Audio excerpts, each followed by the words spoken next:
Good afternoon, everyone, and thanks so much for joining us here in the KXAN Live studio. I'm Will Dupree. We're going to bring you a news conference here in just a moment in Dallas that's happening. It's a bipartisan duo of federal lawmakers. There you see U.S. Senator John Cornyn, a Republican, and Democrat U.S. Representative Bernice Johnson. They are going to be talking about a bill that they are introducing together that would work to weatherize the Texas energy grid. This would provide funding to energy providers and suppliers to do these extra protective steps that would prevent it from going down like it did back in February when we had that very devastating winter storm. So again, their piece of legislation will be called the Power On Act.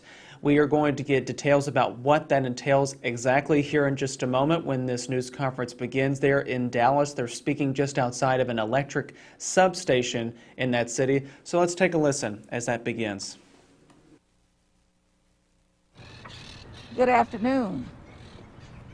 Let me thank all of you for joining us for this timely press conference. All of you, I'm sure, remember that on February the 13th, the day before Valentine's Day this year, our state had the largest failure that I think we've experienced.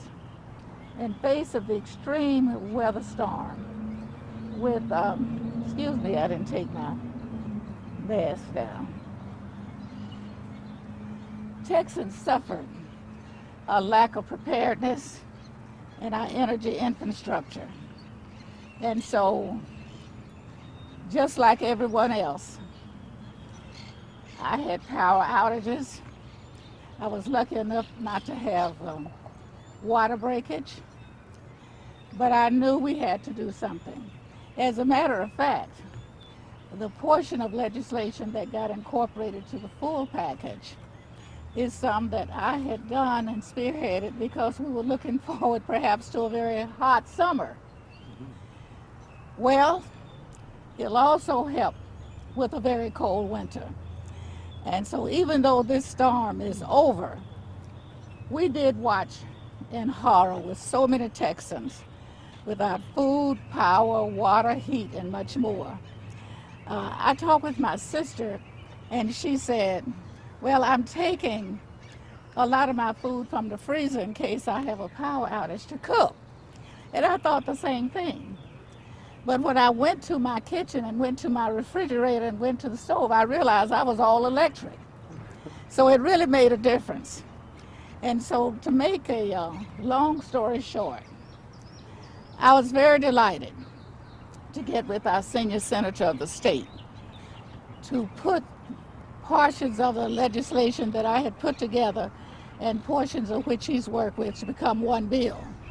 And we feel very positive about it because Texas is such an independent state that we had to look for a way to see how to help and support the needs of the people in the state.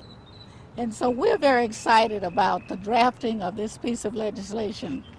We feel very positive, though we don't take anything for granted, that our entire state on both sides of the aisle will help us to get this passed.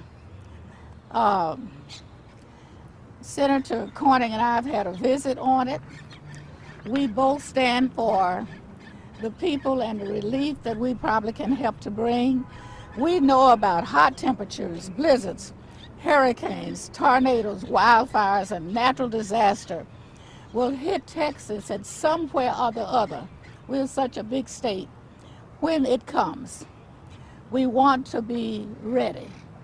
And so that's what we're trying to do with this bipartisan piece of legislation, to speak to the needs of the people and where we have got to go to bring the weatherization, to bring the equipment up to par. And so before I go any further, and I'll be here for questions if you like, I'd like to present to you the senior senator of Texas.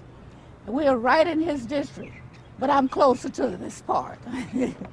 So I want to welcome him and thank him and ask him to have some remarks. Thank you very much. It's great to be with you. Well, it's good to be back in Dallas with my friend and colleague, Congresswoman Bernice Johnson, and thank you for welcoming me to your district. I have the great honor of representing the entire state, but everybody knows Congresswoman Johnson is a powerhouse, particularly here in North Texas, and has a lot of clout in Washington, D.C. Well, when it comes to natural disasters, there's no red team and no blue team. There's only Team Texas. That's one of the lessons that I learned from Senator Kay Bailey Hutchison when I first came to the Senate. And when things happen like this 120-year weather event that we're here to talk about, we look for answers and how to fix the problems and things that need to be done. And I've been in Washington long enough to know that nothing gets done on a partisan basis. Very rarely do you solve problems just with one party or the other. You have to work together. And this, of course, this terrible storm, which was so deadly, took nearly 200 lives. And obviously power was out along great swaths of our state, and hours turned into days. And then the secondary and tertiary effects of this power outage. Parents worried about keeping their families warm because they didn't have any heat in their house. People were stressed about the well-being of their parents or grandparents or elderly friends. And of course, we all have neighbors. We all know people who are disproportionately affected. Here in Dallas, for example, the Family Place, which is a domestic violence shelter, went without power for 2 days when a pipe burst. And then the ceiling caved in and unleashed a freezing waterfall on more than 120 women and children who were seeking safety there. These families were evacuated to temporary housing, and many lost everything but the clothes on their back. At least 3 other domestic violence shelters around Dallas were also evacuated because of when the pipes burst and flooded their hallways with cold water, displaced hundreds of vulnerable people and who didn't have the option of going home. They didn't have anywhere else to go. Schools we know were hit hard. Of the 250 Dallas ISD schools, 113 of them, nearly half, sustained water damage from burst pipes. Teachers and students prepared for virtual learning, even those that had already begun to transition back to in-person learning. So the question arose naturally in my conversations with Congresswoman Johnson is what can we do? What's the federal role? We know that the Texas legislature is trying to figure out how to make sure this never happens again. But we ask, what is the federal role? Because it wasn't the production capacity that needed to be built, but the fact that what had been built wasn't working. So that's what the Power On Act does, as you can see here on these charts. It will help us weatherize the grid, and whether it's sub-zero temperatures or gale force winds or any other type of extreme weather, our electric grid must be able to withstand the impact. This legislation will provide authorization for $500 million in seed money to strengthen the physical resiliency of our grid. This can be used by everyone from natural gas suppliers to electricity generators to grid operators for a variety of purposes. In Texas, where our infrastructure is built to withstand heat, but not necessarily cold of this type, it can be used to add heating technologies, cold weather packages to wind turbines, and move electrical equipment underground where it's less vulnerable to this sort of extreme temperatures. Many states have their other challenges. Ours is the cold, as we saw here, but other states have their own challenges, which is why one of the co-sponsors of this bill is Senator Alex Padilla from California, a Democrat. Kevin Brady, obviously a Republican congressman from Houston. This funding is not designed to support new construction, but to improve and harden the equipment that's already in place. We simply have to ensure that our electric infrastructure is resilient and able to withstand whatever Mother Nature throws at it. And this bipartisan legislation, I think, is a good start. We don't claim that this is the end-all, be-all. We know the Texas legislature is looking at this and is going to come up with some answers. But we felt like this was the way the federal government could step up and provide grants available to all the states on a targeted basis in order to get this infrastructure weatherized.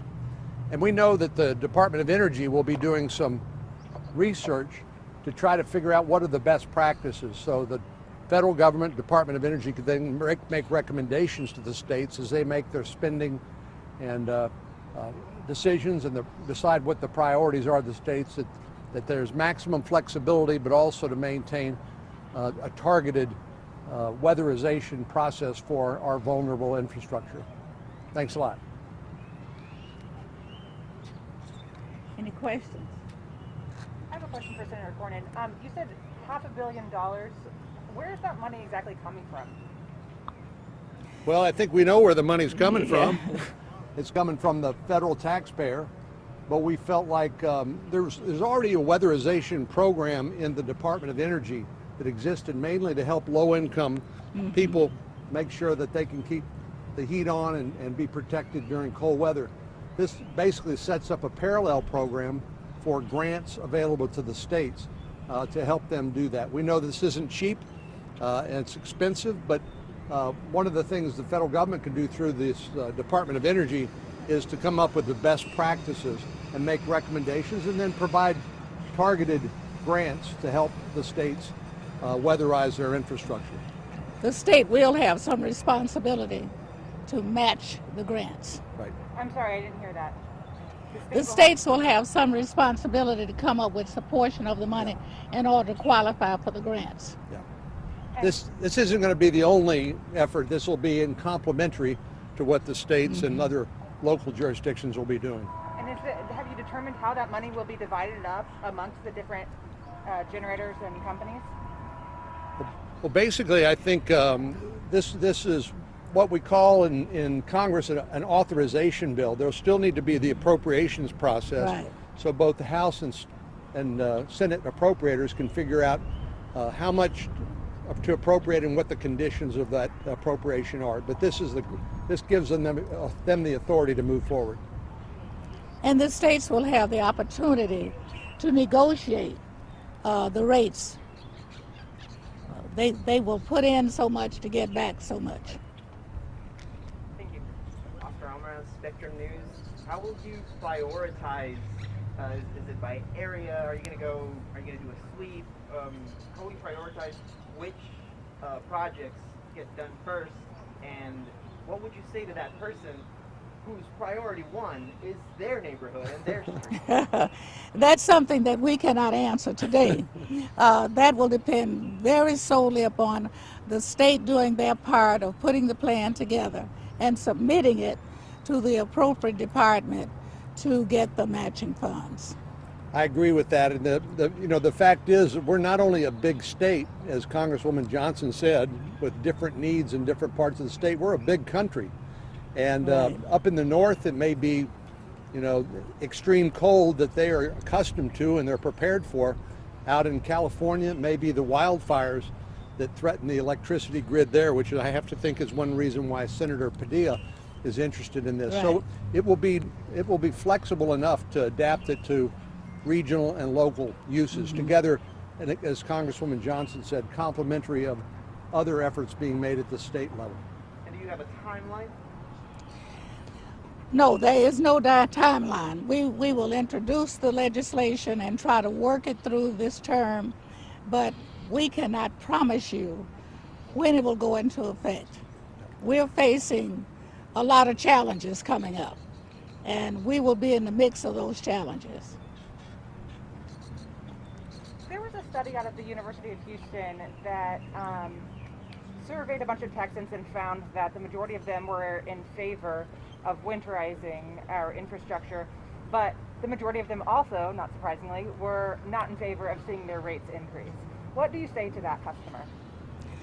Well, anything that we try is going to require a lot of discussion, and there'll be a lot of opinions. but we hope to do the best for the state. This is the beginning, and this is an effort to be of help to the people. And I believe that we will find the friendliness from the state level to receive the help we're trying to give. Yeah, I agree. It's going to take buy-in, which is that's the part of the legislative process and the need to discuss to see again what the legislatures, like the Texas legislature, which is currently in session, what they do, and then to adapt this to in a complementary fashion to what the state is already doing. But to your point, I think it's a human condition that people want something, but they don't necessarily want to have to pay for it, and we'll have to figure out how to pay for it, being as fiscally responsible as we can and as targeted as we can. But this sort of thing isn't free. Senator, what's your response to Governor Abbott's accusations that the facility in San Antonio, the federally run facility holding migrant children, what's your response to those accusations, and how should the federal government respond? Well, I'm looking forward to visiting the Kay Bailey Hutchinson Convention Center tomorrow, where there are a number of young migrants. I think the one thing we all agree on, as long as these young people are here, we're going to take care of them and we're going to protect them. And I was troubled when I heard what Governor Abbott announced, that there had been some report of sexual assault in San Antonio. He's called for an investigation. I've called for the Inspector General of the Department of Homeland Security to investigate, because of course we all want to know if there is a problem, where the problem lies, and to do everything we can to protect these young people. They're not to blame for the condition they find themselves in, and it's our responsibility while they're here to take care of them. I concur. And will you both be visiting the Dallas facility tomorrow? I don't even know my schedule tomorrow. Okay, the Senator, you will? Pardon me? You'll be visiting the Kay Bailey Hutchinson? Yes. I've been to a number of the facilities in Carrizo Springs with Henry Cuellar, our friend from Laredo, and we were in the Donna facility. A number of senators came down there to visit. There's a lot of visits going on. Congressman Cuellar told me he had hosted Joe Manchin from West Virginia, and was going to host John Hickenlooper, the new senator from Colorado. So I think we all understand that what's happening now is not sustainable. We need to understand what the causes are and to find ways to come together to address those, hopefully in a way that will protect the vulnerable people who are here now, but also to deal with what the Border Patrol calls push factors, which is poverty and violence in their home country, along with the pull factors, which encourage people to come here and pay human smugglers a lot of money, who are people who also move illegal contraband like drugs. This is it's a complex problem. Well, thank you all very much. Is that all right? Thank you. Okay. Thank you.